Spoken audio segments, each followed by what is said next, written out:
Bonjour à tous et bienvenue dans ce nouvel épisode de Vivez la Vendée. On est à Givran et je vous propose de découvrir une nouvelle attraction touristique dans le coin pour petits et grands. Allez, suivez-moi. Salut Alexis, ça va bien? Salut Anaïs, ça va et toi? Tu es le gérant de ce labyrinthe Popcorn. C'est ça. Et tu vas pouvoir nous parler un peu du contexte. Ok. Comment tu es venu? Alors tu l'as pas créé, c'est bien ça, c'est une franchise. C'est ça, c'est une franchise. Donc on est ici à Givran. Le nom c'est Popcorn Labyrinthe Saint-Hilaire-d'Orier. En fait c'est le nom historique. Ça a été fermé du coup il y a 2-3 ans et j'ai rouvert du coup cette année cette zone. Et du coup on se retrouve ici pour un labyrinthe de maïs pour tout le monde. Ok, qu'est-ce qu'on peut y faire se perdre, j'imagine? Alors, donc les activités de jour, on a donc des activités jeux en bois et après activités jeux de piste. Donc c'est pour tout le monde, entre amis ou entre familles. Et ensuite on a les activités du soir, donc même chose, donc jeux en bois ou alors activités type un peu Cluedo, donc recherche de criminels et tout ça. Donc après on a aussi la nuit de l'horreur pour se faire peur et pour donner un peu de frisson. Et voilà. Pourquoi dans un champ de maïs et pas un autre type de plante? Ça permet de faire un labyrinthe beaucoup plus facilement, on peut se perdre et puis du coup il y a le côté nature qui est aussi important à souligner.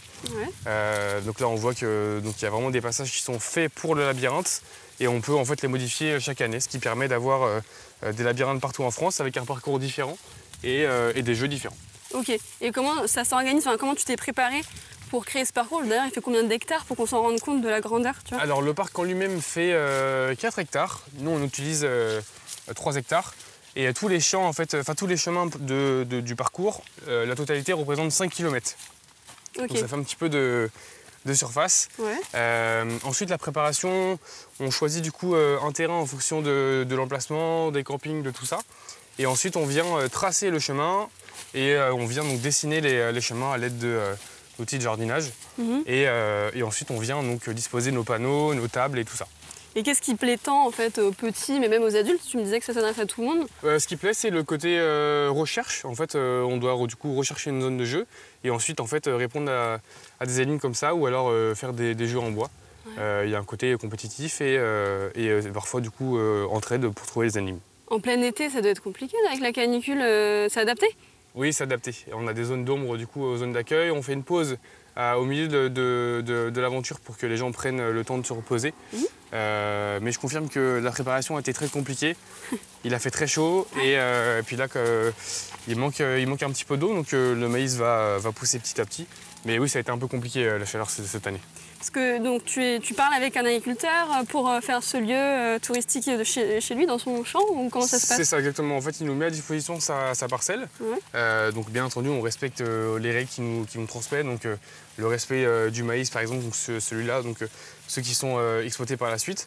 Et on vient du coup y mettre nos jeux, donc c'est un accord commun entre lui et moi. Ok, et donc là tu es saisonnier ou comment t'es venu à ça, tu vois? Donc moi du coup j'ai fait 5 ans d'études, donc j'ai fait un master en commerce et en entrepreneuriat et j'ai décidé en fait de me lancer dans la création du coup de ce parc. J'ai toujours eu un petit peu le goût de vouloir être indépendant et j'ai eu du coup l'opportunité avec cette franchise de faire ça.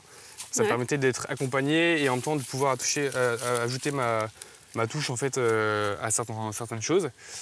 Et donc là pour cet été, je suis tout seul pour faire ça et on a du coup des saisonniers qui m'aident à ouvrir le parc. Donc tu travailles de avril jusqu'à la fin de l'été en gros? C'est ça, la préparation elle est à environ de avril à mai-juin et après on est vraiment sur le terrain à partir de juin, donc la construction du champ et puis de la zone d'accueil et des différents panneaux.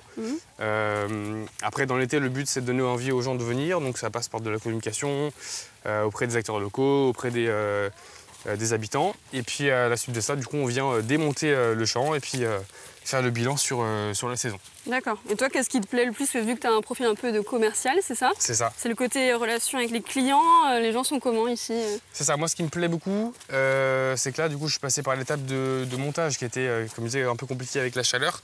Et là, ce qui me plaît, en fait, c'est de pouvoir échanger avec les gens, avoir du coup leur ressenti sur l'expérience, savoir ce qu'ils en pensent de tout ça. Et puis aussi de voir le sourire des enfants une fois qu'ils ont réussi l'étape, une fois qu'ils ont réussi à sortir du labyrinthe, c'est super gratifiant et c'est ça que j'étais venu rechercher. Ouais, c'est vrai que là on s'avance, mais je sais pas trop où on va avec Stéphane. Et c'est un peu le but. Mais il faut nous rassurer dans ces cas-là. Hein. Bien sûr. Non, je connais encore tous les chemins, donc ça va. Le terrain ici, il est en bio, donc il n'est pas traité, il n'est pas irrigué en fait pour qu'on reste vraiment au cœur de la nature. Ouais. Ce qui fait que le maïs n'a pas encore assez poussé. Là, il devrait pleuvoir d'ici là, donc ça devrait faire un peu de bien. Mais on voit que certaines zones sont relativement hautes.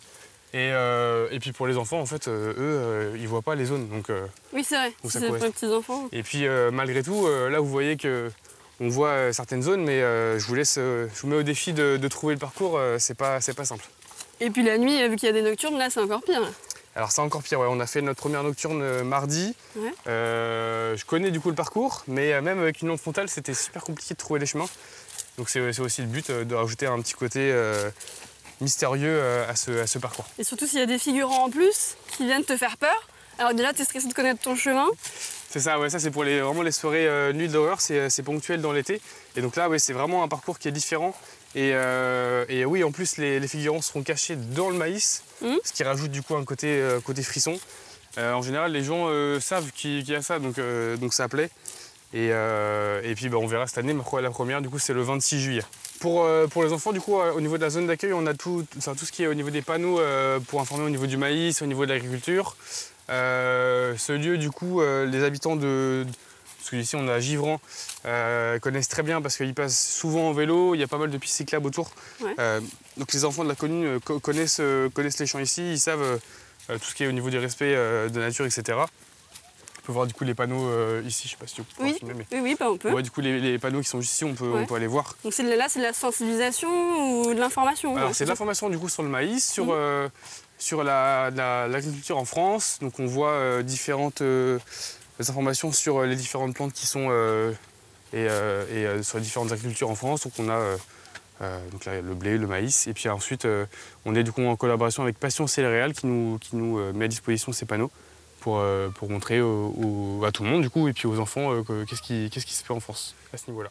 Et donc ça fonctionne bien pour le moment? Tu penses que l'année prochaine, ça va encore s'opérer ici? Enfin, ça marche bien? C'est ça. Pour ma part, je suis ici pendant 5 ans, l'été. Donc ce ne sera pas forcément ce champ-là l'année prochaine, vu que les agriculteurs du coup, doivent changer de champ au niveau de la production.